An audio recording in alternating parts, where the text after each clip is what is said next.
All right, Cop Talk Live, critical incident analysis. I'm Dominic Izzo. We're going to be looking at the Harris County Sheriff shooting of Levincer Swanson back from February 27, 2025. Before we get moving on that, if anybody has any questions directly for the sheriff, his Sheriff Ed Gonzalez of Harris County Sheriff is the one you can reach out and ask any questions to. Or the current state's attorney in Harris County is Sean Terr. So we'll be referencing them later. I'm going to play the video in its entirety first. This video is from the Harris County Sheriff's Office. There are no available comments on this, so you can't ask questions. So I'm going to play this in its entirety. It's a 13-minute video. If you have any questions or comments and you feel that you want to put on there that hopefully the Sheriff's Office reads, please do. The statement of this says, this was posted on April 11th, 2025. The Harris County Sheriff's Office has released relevant footage from an officer-involved shooting that occurred February 27th, 2025. At 3:09 a.m., deputies were dispatched to Exxon gas station located at 1303 North Freeway at West Road in response to a 911 call reporting that a man was behaving erratically and destroying the fuel pumps. Two deputies approached the man, later identified as 36-year-old Levincer Swanson, and commanded that he lay on the ground. A physical struggle ensued, and one of the deputies fired 2 gunshots, striking Swanson, who later died from his wounds. In accordance with the standards procedures, the deputy who fired her weapon has been placed on administrative duty, pending the outcome of investigations by the Sheriff's Office and Internal Affairs Division, the Sheriff's Office Homicide Division, and the Harris County District Attorney's Office. An autopsy is being conducted by the Harris County Institute of Forensic Sciences.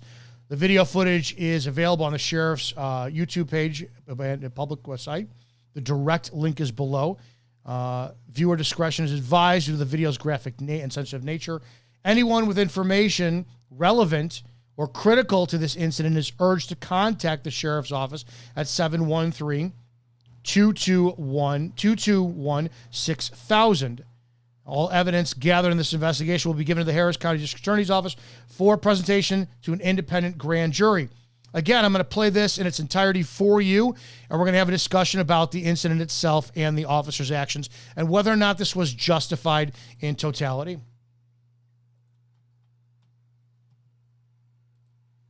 The images and information you are about to see may be disturbing. In addition, there may be strong language used by those shown in the video. Viewer discretion is advised, especially for children and sensitive viewers. This video is intended to provide information about a critical incident that occurred on February 27, 2025. At approximately 3:09 a.m., Harris County Sheriff's Office Patrol Bureau deputies were dispatched to a disturbance call reported at the Exxon gas station located at 10303 North Freeway. The caller reported that a man was damaging the fuel pumps. What's going on again? I'm parked in my truck behind the store, and a girl came and said that the place was on fire. Like do you see any flame? No, I'm gonna pull up right now. What did she say was on fire? She said the store was on fire, and this guy's out here tearing up shit. I'm sorry, tearing up stuff. Your name? Okay. Let me know what you see that way. Okay, I'm going in. I don't see any fire. You said I don't see any fire, any smoke. Okay, so you said there's somebody there tearing stuff up? What do you mean? Yeah. Yeah, you need to, if you could send the sheriff out here he's damaging the pumps, tearing the pumps up.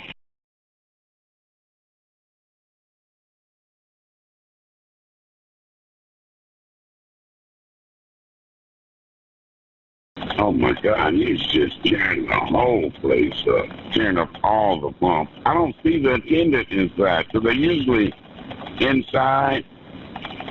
You know, they lock the door at night.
Two deputies arrived at the scene at 3:12 a.m. Deputies observed the male, later identified as 36-year-old Levincer Swanson, behaving erratically and damaging the fuel pumps at the business.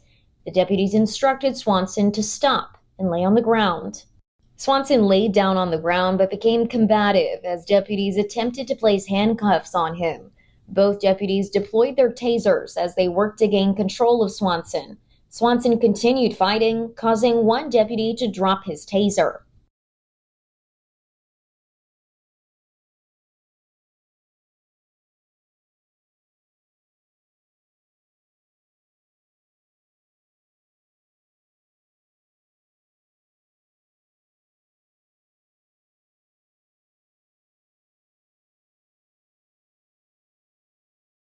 The struggle continued as deputies repeatedly instructed Swanson to stop fighting. One deputy then fired her duty weapon twice, striking Swanson in the torso.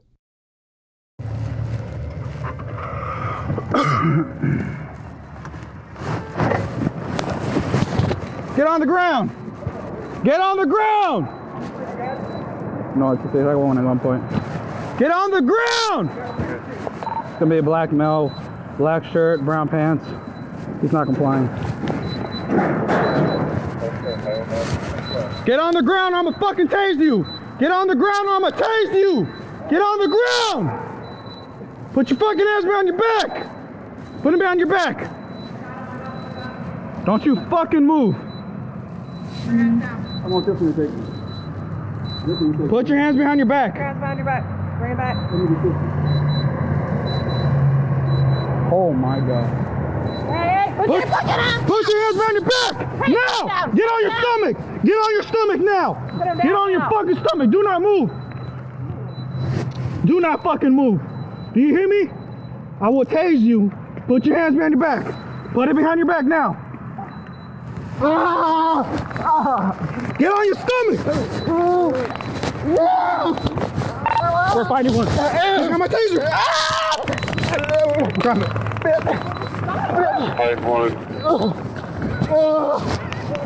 Fuck you, motherfucker. Yeah, fuck you.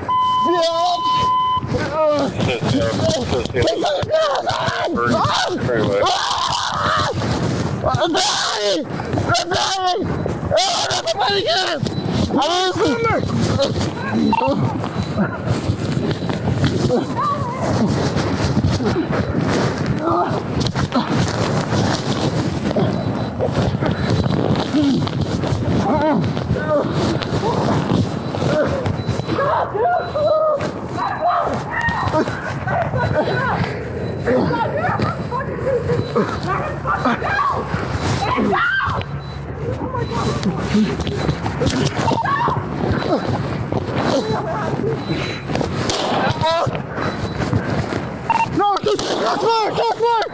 Shots fired! Shots fired! Shots fired! No. No, it's daily one and 1 point. Here's special traffic, emergency traffic. One of them put black shirt, brown pants. He's not complying. That's fair, male, not complying.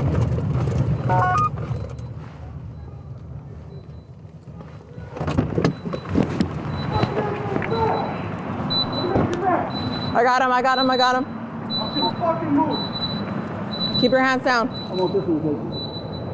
This one to take. Put your hands behind your back. Put your hands behind your back. Bring it back. Let me get this one. Oh my God.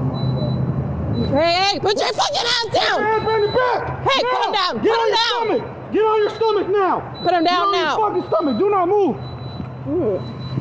Do not fucking move. Do you hear me? I will tase you. Put your hands behind your back. Put it behind your back now. Get on your stomach. This motherfucker. We're fighting one. Get my taser. This motherfucker, stop!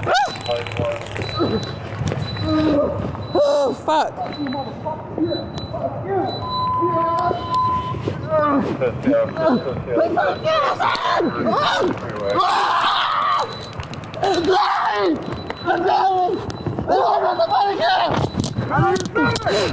Fuck! Let go of him! Oh, fuck. What's wrong with this motherfucker? Fuck. Stop, dude! Let him go! Now! Let him fucking go! Let him go, dude! I'm about to fucking shoot you! Let him fucking go! Let him go! Oh my God, I don't want to fucking shoot him. Let him go! Oh, great, I'm gonna have to.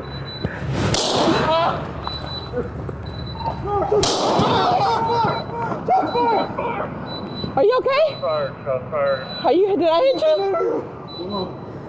Sit down. Sit down. Don't fucking move. Don't fucking move. Right there. Somebody saw it. Right in the head.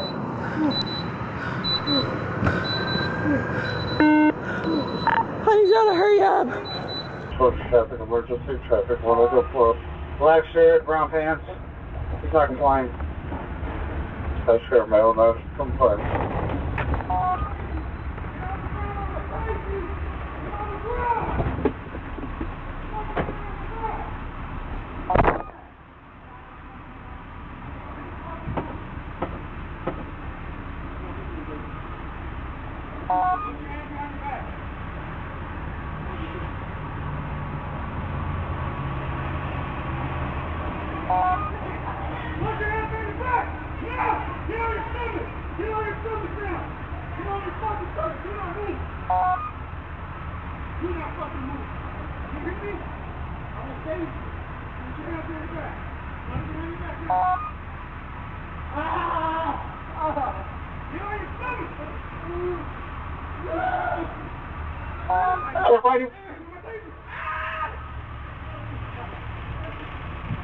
Fight one.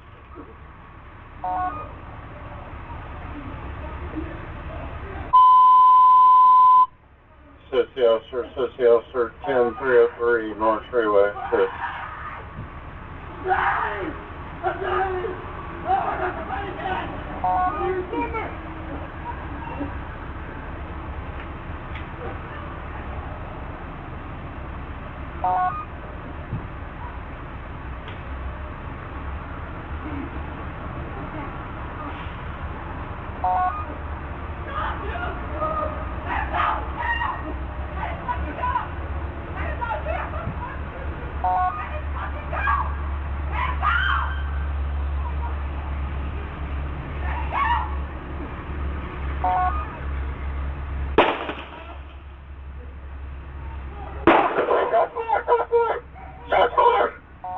Shots fired. Shots fired.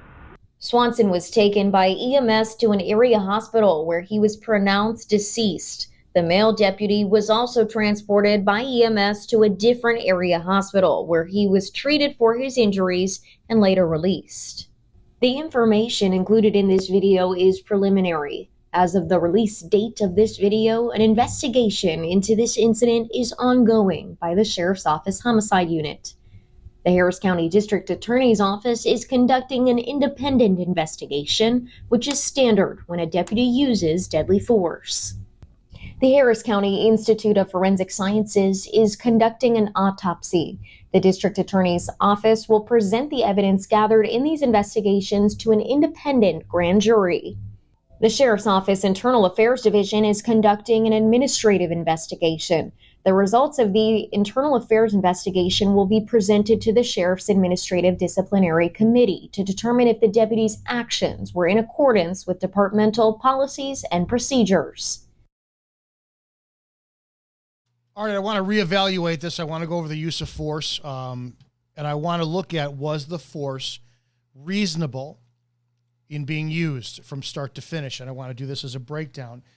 From the initial stages, I want to point out that when a cop gets called somewhere, as we saw in the beginning of this video, it's not always what it sounds like. You heard the caller say that a woman came out of a gas station and said the place is on fire. And when he showed up, he said, there's nothing on fire here. That's extremely common in law enforcement, where you get somebody yelling, somebody's beating up everybody, and you get over there, 3, 4, 5 squads scream up on scene, and everyone's just like, nothing's going on here. And the neighbor misheard some loud laughter. There's always always some misinterpretation at times between the caller's information, how the caller interprets things, the information they give exactly to the dispatcher, and the dispatcher doesn't interpret them. The dispatcher passes them on exactly how they were given to the responding officers. You heard that guy was tearing up the place. So I want to start, I want to begin there, and I want to get on the first scene with the first deputy showing up and his body camera. And I want to hear whether or not the force was justified from start to finish. This is Deputy 1's body camera. We're going to look at this together and have a conversation. So remember, he's pulling up on scene, and the only information he has is gas station is on fire, a guy's tearing up the place.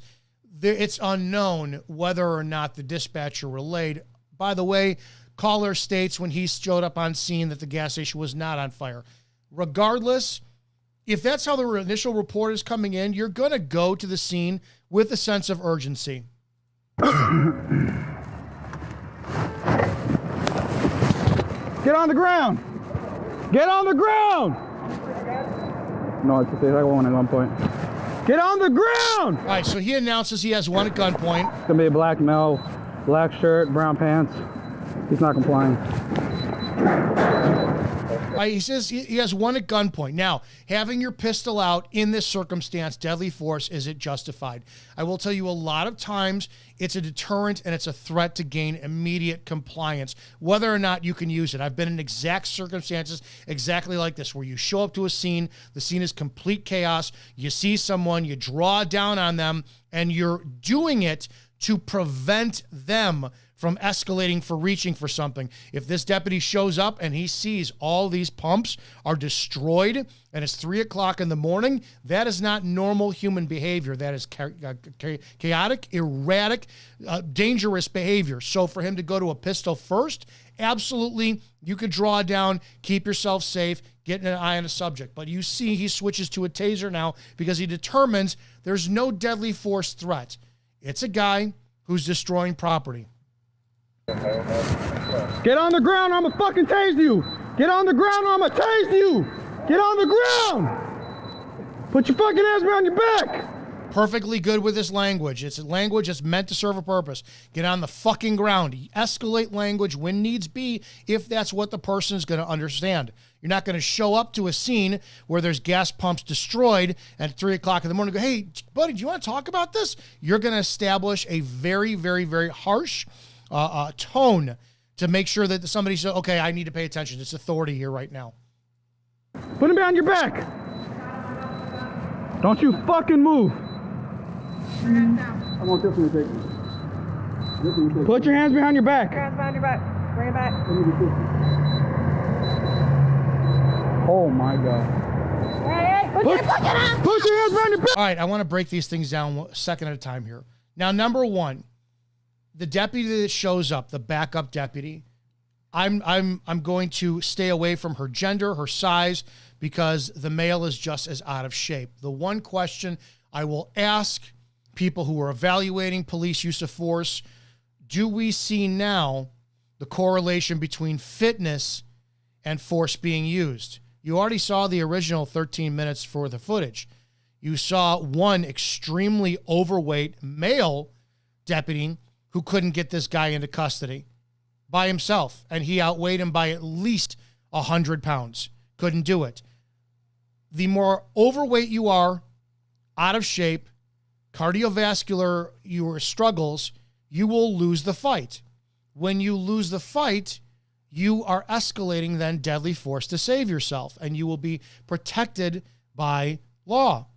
This is a glaring problem that needs to be solved in American law enforcement right now, because as people don't understand, maybe they don't realize, a lot of departments will resist fitness policies because unions step in and say you can't do that, it's unconstitutional, all this. No matter how many times departments want to incentivize, fitness standards, hey, a yearly fitness test, we'll give you a day off, with paid, all this. Cops don't want to do it. So something needed to look at. Every time that somebody talks about a police shooting and they say, okay, it was justified, was it? Because what happened was, the worse physicality and in shape a cop is, the more it justifies them using deadly force. If you think that is right, I completely disagree. I think it's incumbent upon cops to be in massively good shape to prevent them from having to use deadly force. In other words, what we're allowing is the fatter, the lazier, the more disheveled cop, we are giving them more permission to shoot and kill American citizens. So as she walks up, I want to note on her handcuffing. She does not know how to handcuff, and this could be a training issue with the Harris County Sheriff's Department, but I want to look at this. She walks up with no sense of urgency. Put your hands behind your back. Now, she's got what's called chain cuffs. There's chain cuffs, hinge cuffs. I don't know if there's everything in style. I used to carry 3 pair, 2 hinge cuffs, 1 chain cuff, because the chain cuff was a bigger pain in the ass, in my opinion. Chain cuffs or hinge cuffs automatically faced one direction. On the cuffs themselves, what happens is we keep them to a certain level of a springiness so that they're loaded. And when we make contact on the wrist, we push through and it automatically will cycle the clasp and click in instantly. You can see as she's walking up, she is unclasping the handcuffs. Put them behind your back. Don't you fucking move. I want this one to take me. Put your hands behind your back. She's opening the cuffs, and for demonstration, these are my old cuffs. They're locked in a way so that when I push into something, they automatically lock. Right there, I would have them loaded and push in, and that's it, automatically locked. When she's walking up, she pushes through, and she approaches the subject like this. Approaches it, which means you have to take an extra 2-3 steps to get it on somebody's wrist to lock. A properly loaded handcuff will push in and will lock. You can see she doesn't know that. Harris County doesn't train that way. Harris County maybe doesn't know it themselves, but she continues to sit there to try to put handcuffs on Swanson. Behind your back. Bring it back. Oh my God. Hey, put your hands behind your back. Now, there's been several studies out that said anywhere between 69 to 73% of people who are resisting police officers resist the moment they hear or feel that first cuff go click. That's exactly what happened.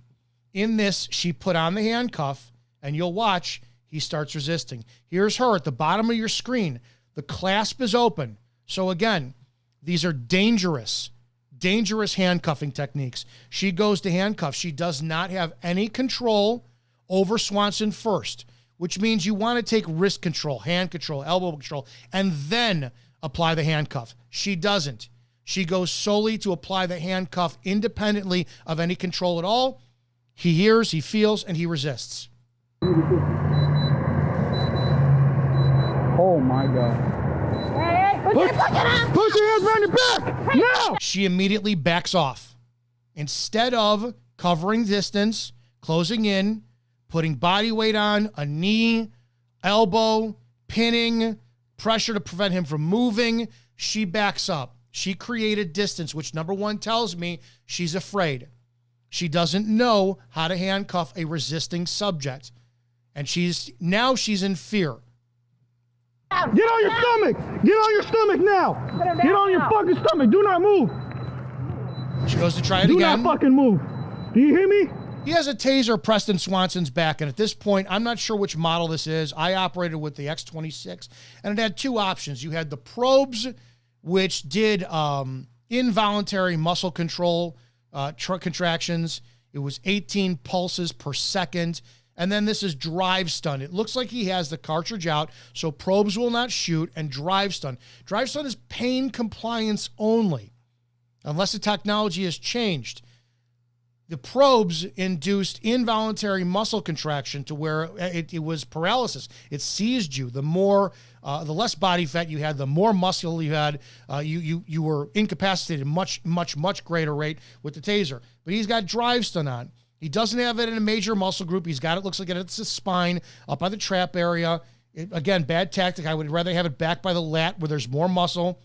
I would rather have it lower by the lower back, even in the glute area. I would rather have it, get it on a nerve, get on that the common peroneal on the side of the leg, or get it in your where your sciatic runs through. If you're going to use pain compliance, you want it to make a difference. Up by your trap and your spinal cord, I don't see it having that much issue there. I will tase you. Put your hands behind your back. Put it behind your... Got the cuff on. Now, she's pulling his arm by the cuff, which means leverage-wise, she's not strong. She has to pull that cuff. She can't pull his hand behind his back. She doesn't have the leverage or strength. Back now. No wrist control. She doesn't know how to torque up skeletal structure. And again, cuff is on. Swanson starts to fight.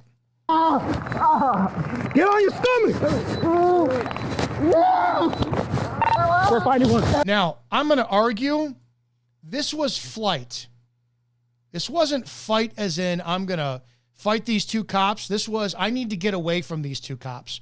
Information I obtained was that Swanson was actually in for health and wellness evaluation shortly prior to this. Either the day of or day before, he was in for mental health issues at the hospital being evaluated.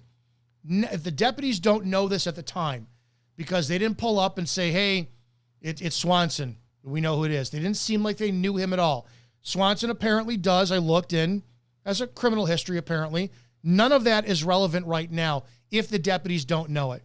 If they knew whatever his past was, if he had a violent, felonious past, they could articulate more. We've struggled with him before. We've fought with him before. He's carried a gun on him before. He's carried a knife on him before. None of that is articulated from either deputy in this before. So I'm going to assume neither one of them had any prior contact with him. So you can, based off his behavior that night, act as if he's out of his mind, destroying pumps.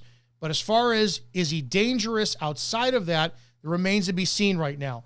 So they go hands on, handcuff, taser's activated. His movements is, I want to get the hell away from these two. Not I want to fight them. I want to run from them. Get on your stomach. We're fighting. Now, I will also say one of the most famous things in law enforcement is we'll be beating the shit out of you while we're saying stop resisting. I ask anyone out there, how is it physically possible for someone to follow your orders and get on their stomach when you are actively using a taser on them? How? If their body is not going to relax while that painful, it's painful. Tasers suck. While you're getting tased with a drive stun, which is pain compliance, so you still can't move, how do you expect any citizen to go, absolutely, I'm going to let my body react, so I'm going to stop fighting, and I'm not going to tense up, I'm going to go right down into prone, which is how you're asking. Can't be done. It can't be done. So he's giving orders, Deputy 1 is giving orders while tasing him. Contradictive. Can't be followed. Right now, you've got clearly mental health issues. Somebody who is not listening is on another planet right now, and you're going to tase him while giving him orders. All recipe for disaster. I got my taser. Grab it.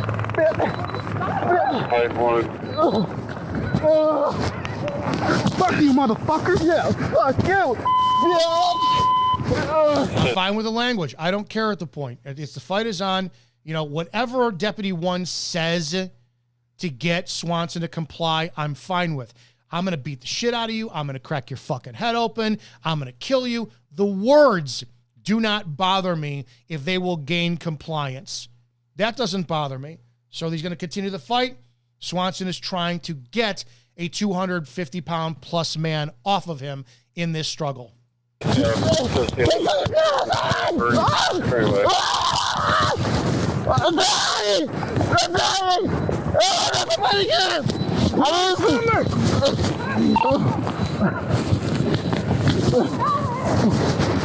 Now, you saw a flash of the handcuff.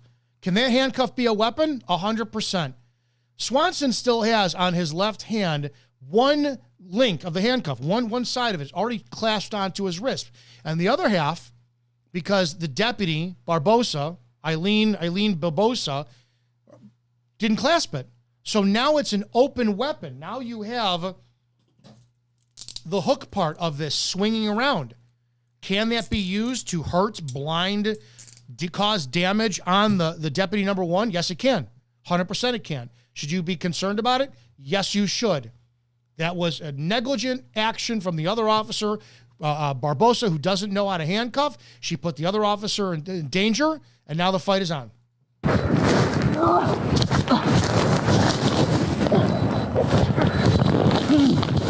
All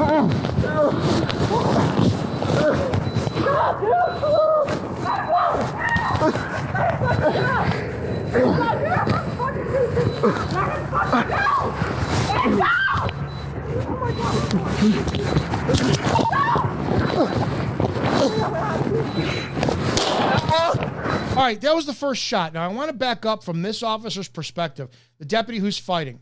I want to listen to what he is doing or saying when the fight is on. Let's listen to this. Looks about 30, 60-second exchange here. Get on your stomach! We're fighting one. I got my taser! Grab it. Fight one. Fuck you, motherfucker! Yeah, fuck you!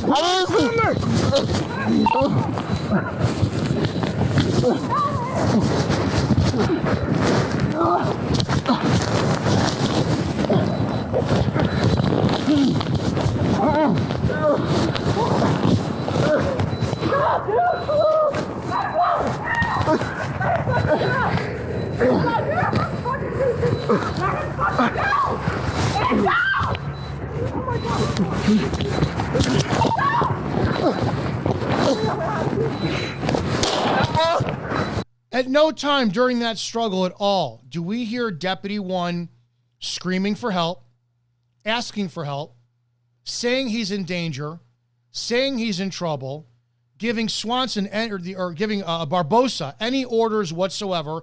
Help me, hit him, tase him, shoot him. At no time at all do we hear Deputy number 1 stating he was in great fear for his safety or receiving great bodily harm.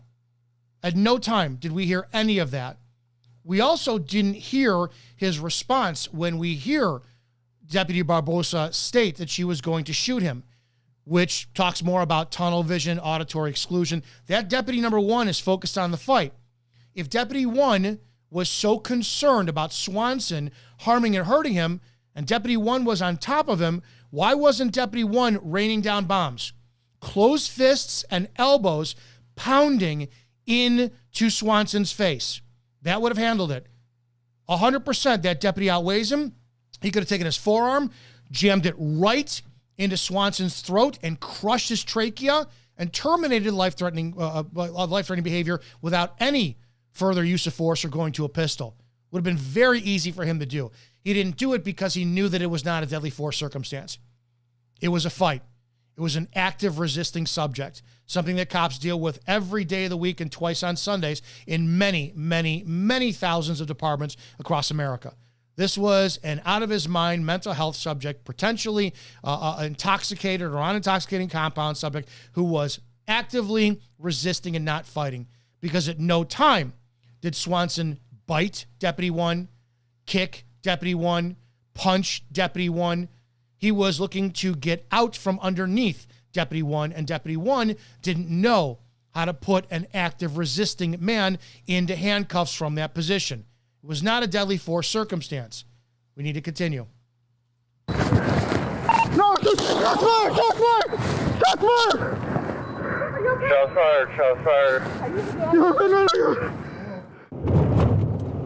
Now, this is Deputy Eileen Barbosa is the officer, the deputy who is involved in the shooting death of LaVincer Swanson.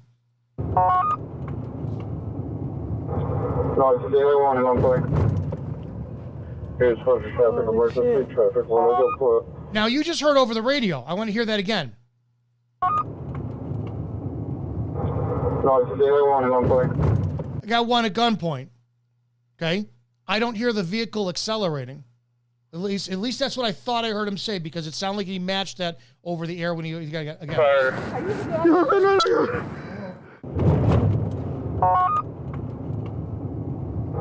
No, it's the other one in one point. Here's social traffic, emergency traffic, 104. Black shirt, brown pants. Okay, so he had said that was the same traffic that matched when Deputy 1 was on scene with Swanson, and he had him at gunpoint. He's not complying. That's Sheriff Mail, notice confirmed. Not complying. You don't see her speeding up at all. She moseys in with the car, with the squad car on scene. She doesn't have sense of urgency. She does not move faster than a snail's pace, even when her partner says, I have one at gunpoint, and he's not complying. Here's social traffic, emergency traffic. One will go for black shirt, brown pants. He's not complying. That's Sheriff Mail, notice confirmed.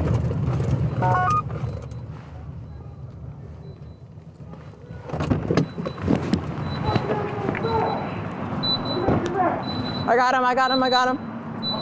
One at gunpoint, not complying.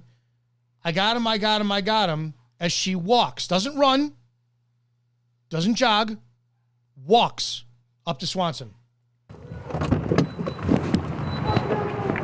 Now, use of force. Can they prone him out, use a taser, hold him at gunpoint?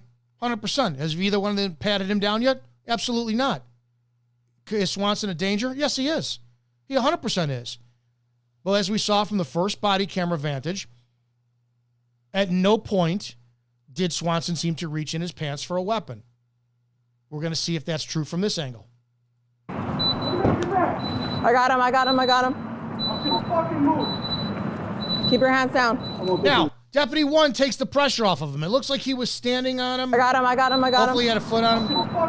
No. Deputy 1 should have had some control. Bad tactics here whatsoever. Control that spine. You got a big boot, you put it right on the small of his back and place it there. I don't even mind, to be honest, if you take your foot and you put it on the hamstring. Don't press just yet, but just hold it there. Let him know you're there. There's no control over this whatsoever. He's got a free hand. The other deputy, taser, he should have been kneeling on Swanson to prevent him from moving. Didn't do that. Keep your hands down. And I don't mean to be insensitive, but we all know the reason why he couldn't do it. He's overweight. This deputy, if he went down on a knee, he couldn't get back up. So again, because the fitness standards for police are so low, officers couldn't take this man into custody as well as fit, tactical, able officers could, and they escalated the force that was needed to take him into custody, including shooting and killing this man because of their failure as police officers. Put your hands behind your back. Bring it back. You can see she's got the clasp open. She goes to grab a wrist, and the cuff right there, open, not secure. She doesn't. She goes on with the wrist. Pay attention. Put your hands behind your back. Bring it back. Let me get this one. If she put her weight on his wrist right there, this man would be alive today. If she put her leg behind his elbow, this man would be alive today. Instead, she gingerly grabs his wrist with her left hand. And when she goes to apply the cuffs, considering the fact that it wasn't properly loaded, she has to take her hand off to adjust the cuffs, which gives Swanson that minuscule nanosecond of opportunity to resist. This was her fault. This was Deputy Barbosa's fault that this man died. Watch. Hand is off. This man is in her custody and in her care. She failed to execute proper techniques, proper skills. It could be from the sheriff's department that didn't train her properly, but the Harris County Sheriff's Department is responsible, in my professional opinion, for the death of Swanson, considering the fact the very first contact that these deputies made with Swanson. Free hand, and he pulls it away. Fucking hands down! Hands behind your back! Hey, now. put him down! Get on your stomach! Get on your stomach now! Put him down now! Get on your fucking stomach! Do not move! Do not fucking move! You hear me? She goes again for a cuff. Gets a cuff on finally. She has it. This is the only thing that could possibly save her. What she should be doing right now is based on anatomy, because Deputy 1 is laying on Swanson with full weight. She should stretch his arm out so he's in at the least strong position and then walk it to his back. Put your hands behind your back. Put it behind your back now. The fight is on. Get on your stomach! motherfucker. You can hear Deputy Barbosa. She says, this motherfucker. She doesn't take this seriously. It's a game.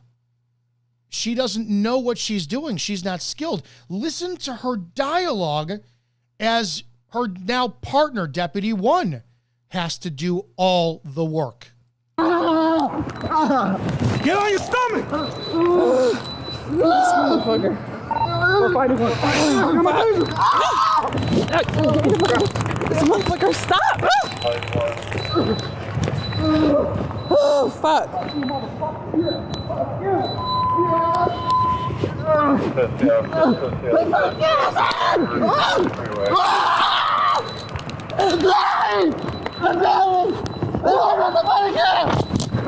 And we see Deputy Barbosa do nothing. Nothing. Because she can do nothing. It's from her body camera advantage. She doesn't go to pin down a leg, put her boot on an ankle and crush his ankle for pain compliance. She doesn't even step on the back of his neck and head in order to keep him from immobilizing him. Nothing. She wanders around. At least that's what we're seeing on her body camera footage. Maybe she doesn't have a proper angle to go in because Deputy 1 is as big as he is, and he's at the whole mass on mass, and he's keeping things away. So I'm going to give her the benefit of the doubt for now. But right now, she is doing nothing. Fuck! Let go of him! Oh, fuck! What's wrong with this motherfucker? Fuck! Stop, dude! Let him go! No! From this advantage, the entire time, you don't see Swanson doing anything to try to harm the deputy. Neither one of them. He's trying to get away. He's trying to keep a much bigger man off of him. You do not hear either from Barbosa's body camera. I do not hear Deputy 1 screaming for help. Help me. Tase him, hit him, kick him, bite him, stab him, pull out your pistol and shoot him. I don't hear any commands or requests for backup from Deputy 1 during this struggle. Let him fucking go! Let him go, dude! I'm about to fucking shoot Now she puts her hand on her pistol. you! Let him fucking... As you can see, Deputy Barbosa has no training in pistol skills either. For most of us who train pistol, one of the biggest concepts is like you want to get as much hand and meat, if you will, on the pistol. Recoil is going to be an issue. The looser you hold on to a pistol, potentially triggering a class 1 malfunction where the bullet will jam in, or class 2 malfunction, which you don't want at all, double feed. But she doesn't have proper hand placement on a pistol. Go! Let him go! Holding it like this, she doesn't know how to fire. Has no idea how to fire. And in this, her finger is already on the trigger. You can see through this that right above her thumb looks like a finger through the trigger well. Couple things we were taught, firearms training, is you never put your finger on the trigger until you're ready to pull it. So at this point, the entire time, she's ready to pull it. While her partner, Deputy 1, is directly in the line of her fire. Oh my God, I don't want to fucking shoot him. You can see as it goes back and forth. You can see her finger coming in and out of the trigger well. I'm about to fucking shoot you. Let him fucking go. Let him go. It's in the well, out of the well. Let him go. Oh, Korea, I'm going to have to. She shoots him right there. Let him go. Oh, Korea, I'm going to have to. Right there is where she shoots. Directly in the path of Deputy 1. Directly in the path. She shoots him for what? The purpose of using deadly force is to terminate life-threatening behavior. I would love information from the Harris County State's Attorney or Harris County Sheriff, Ed Gonzalez. What was the life-threatening behavior in this incident that put Deputy Barbosa in the position to be in fear for her safety? Because she doesn't look like she's terrified at all. She doesn't sound like she's terrified at all. She sounds like she does not know what her job is. So to pull that trigger, deadly force, what was the justifiable objectively reasonable standard to where she used her pistol to terminate life-threatening behavior. What's the life-threatening behavior? One shot is fired. Let's continue.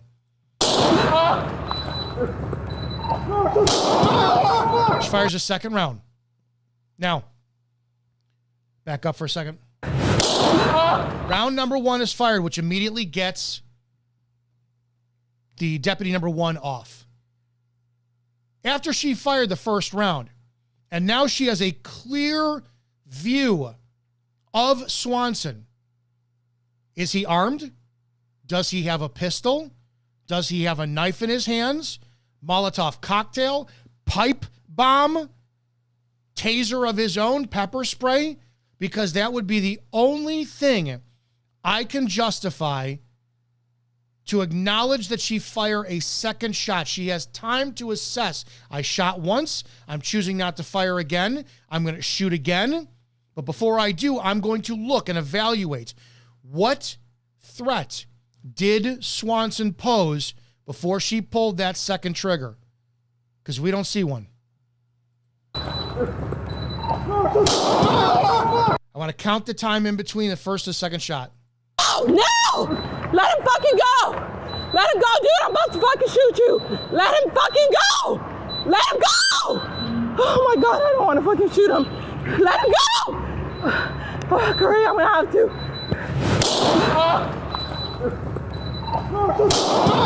4 seconds. 4 seconds. Plenty of time after the deputy gets off of Swanson to see. That was murder. That was intent. Her intent was to shoot and kill Swanson after seeing he was unarmed and not being able to articulate any life-threatening behavior on her part. That was murder. That was intent. Right there, as clear as day. Back it up and play it for you again. Let him fucking go! Let him go! Oh my God, I don't want to fucking shoot him. Let him go! Oh, great, I'm gonna have to.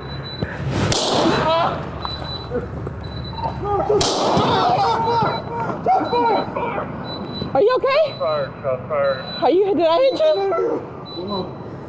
Sit down. Sit down. Don't fucking move. Don't fucking move. Right there. Right there. Somebody saw it. Right there.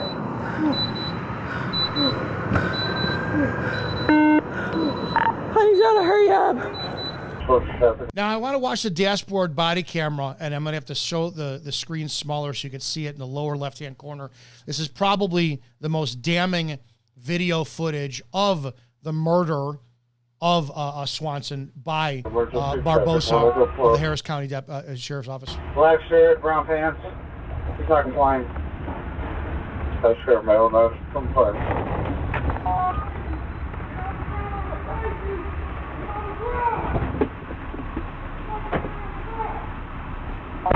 Now you can see in the lower left-hand corner, kind of mid-screen on here, you can watch.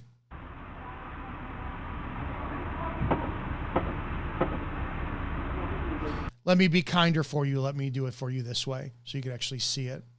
I'll get rid of myself. Over here, bottom of the screen, towards the bottom of the screen here, we see this. Same stuff is going to play out.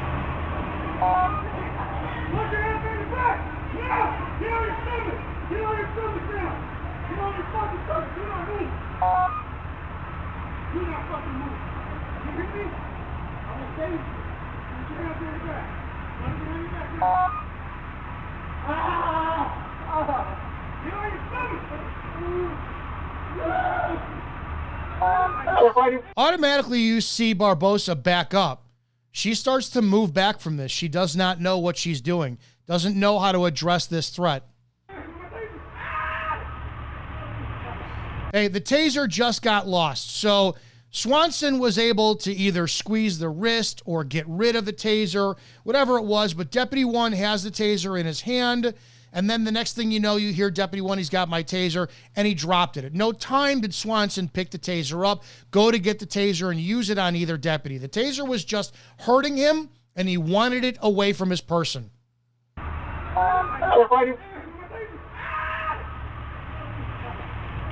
Now, what does Barbosa do? Well, she kicks the taser away, so the taser's no longer in play. Now she's got her taser in her hand. City officer, 10-303. She has her taser out, and she's doing nothing with it. Now, taser's in her right hand, and I want you to watch. This is probably the most interesting tactic I have ever seen. Watch as she goes and backhanded taps Swanson in the head physically with the taser. Watch. You can hear that. Let me turn that up for you so you can hear that again.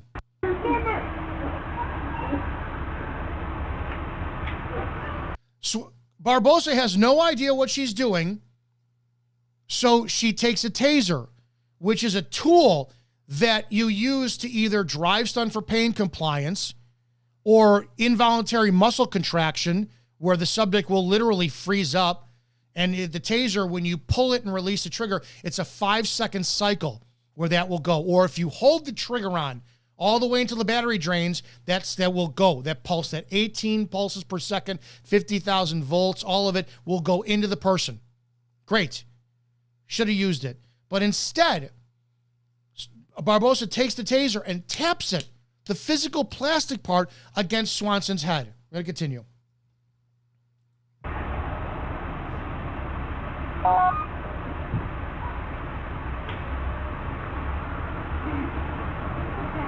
She can't do anything. She's trying to get Swanson from holding on to her cord from her radio.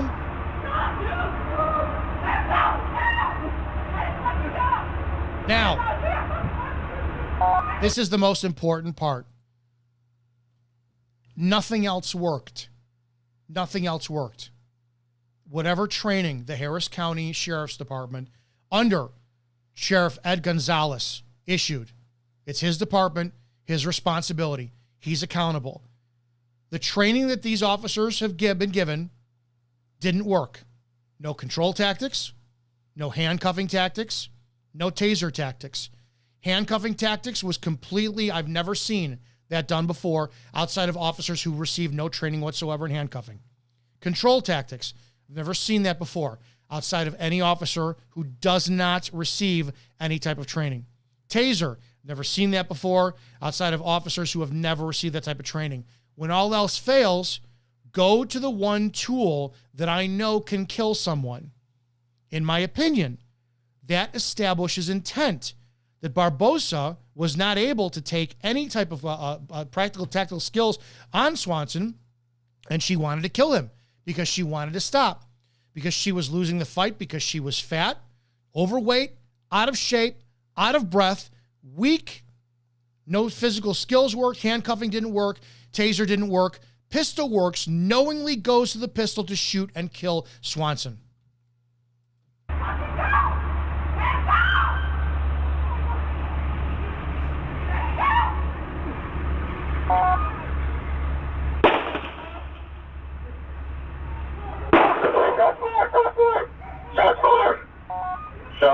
Shots fired. Swanson. And Swanson was murdered. In that instance, Swanson was murdered by Deputy Eileen Barbosa. This was probably one of the worst use of force incidents I've ever seen. It does apply into the concept of the hiring process. I do not know the time that Barbosa has been on. I've FOIA'd a request for all of her training and disciplinary records. I haven't received them yet. I FOIA'd a request for this incident report. I haven't received it yet. I want to see what training was signed off on. I want to see if she's been there 5 years, 10 years. Then that means every single year when she has to redo firearms qualification, baton certification, OC, taser, and whoever signed off on it in the department, they need to be investigated and criminally held liable as well too. This is proof that their training was not conducted properly. Whoever signed off on Officer Barbosa's training needs to be investigated, as does Sheriff Ed Gonzalez. I've submitted requests to Gonzalez for a statement on this. He hasn't replied. I asked the state's attorney for Harris County to respond to as well what the grand jury decision was with this. For people who don't know how grand jury is a group of people behind a closed door session. At least it was the way we were. You had a judge, You as the cop, the state's attorney, and 12 people. And they were there all day from open to close, 9 to 5, listening to cases. And they were yes or no questions. Officer Izzo, were you employed with the so-and-so police department on this day? Yes, I was. Officer Izzo, was it true that you were on patrol this time? Yes, I was. Officer Izzo, did you run into a subject on the day? Yes, I did. Officer Izzo, did this subject resist you? Yes, he did. Officer Izzo, were you forced to use deadly force on the subject? Yes, I was. Okay, thank you, ladies and gentlemen, jury. That's all the information they're given. They're not given the totalities of the circumstance or seen video footage like this. They're the ones who make the decision whether or not to go forward and prosecute. This case needs to be re-brought to the state's attorney or the district attorney in order to be brought to the grand jury again. And there needs to be looked at for criminal investigation. This was one of the worst, most irresponsible police conduct trainings. I actually reached out to Eileen Barbosa herself, and I asked her if she had any comment about this. Her choice was to block me instead of responding. So I'm going to take that as for what it is. Right now, I will be doing updates on this case when I do get the FOIA requests of department policy training. When I do get the incident report, I'll be doing a follow-up. I'm going to put in the description of this links if anybody wants to help out the family of Swanson, who is actively looking to try potentially for civil liability for this. In my opinion, I think that they need to pursue with this. I was told by the family that they've received no help whatsoever from the sheriff's department in any conclusion of an investigation on this yet, and I would like to help out in this. And if you're an audience member who wants to do that as well too, this was murder. It is, you see intent, you see failure to their failure in their duty. You see two officers who are completely fat and out of shape. They're unable to do the job, and somebody had to die because of it. That's not police. That's not police work. That is not use of force.